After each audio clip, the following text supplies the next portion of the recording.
Hey everybody, I have a new video. I'm going to show you how to make a friction saver for arborist work. I had these two rings, a small one and a big one, and they are rated for tree work and life support.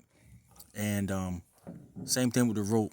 So basically, you're going to take the big ring and you're going to make a make your knot right here. And this is a double fisherman's knot. You see that? You're going to make one for each ring.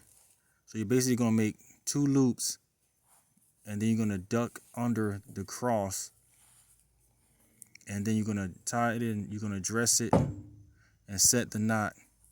And what this double fisherman's knot does is it clamps down tight on your ring. You see that? You see the X in the middle? Kind of looks like an X. And there are a lot of videos and books that's going to show you about the double fisherman's knot.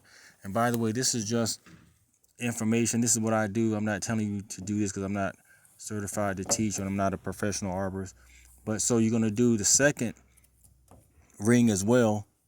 And like I said, you're going to do a loop, a complete loop around. And then you're going to make a second loop towards the ring. And you need kind of like a longer tail because this knot uses a lot of rope. So you're going to do one loop, finish that one, and then continue around but up towards the ring. And then you'll see the X form, and you just duck under the X. And, yank the tail through. And again, it's easy to inspect this knot because first of all, you can make sure you test it. Second of all, it's gonna lock down on that ring like that. You see the X again? So you have both ends, and you can make yourself a friction saver instead of spending a bunch of money. That's what I did. I made this so I didn't have to spend a whole bunch of money. And in essence, this is how it works. So you can have the friction saver around a tree or a branch, and you can run your climbing line through it. And you can also retrieve it. If you have it up on a branch, you can take it out from the ground. You can be on the ground and take it out of the tree.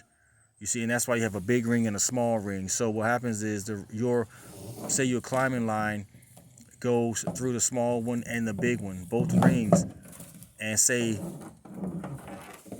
now let's just say this friction saver is wrapped around a tree or a branch, right? And your rope is running through those two rings, okay? Just like that. So let's just say this blue and white rope is wrapped around a tree. To retrieve it out of the tree, you're gonna do a knot in one end, and make sure you do the section or the side that's coming out of the big ring first. So that's the tree, right? You have your friction saver. You've tied a knot. You are on the ground pulling your climbing line through. You can yank it through the big ring, and it may fall out of the tree, but certainly that knot is not going to go through that small ring, and you just yank it out of the tree like that. Thanks for watching. Like and subscribe. Be blessed.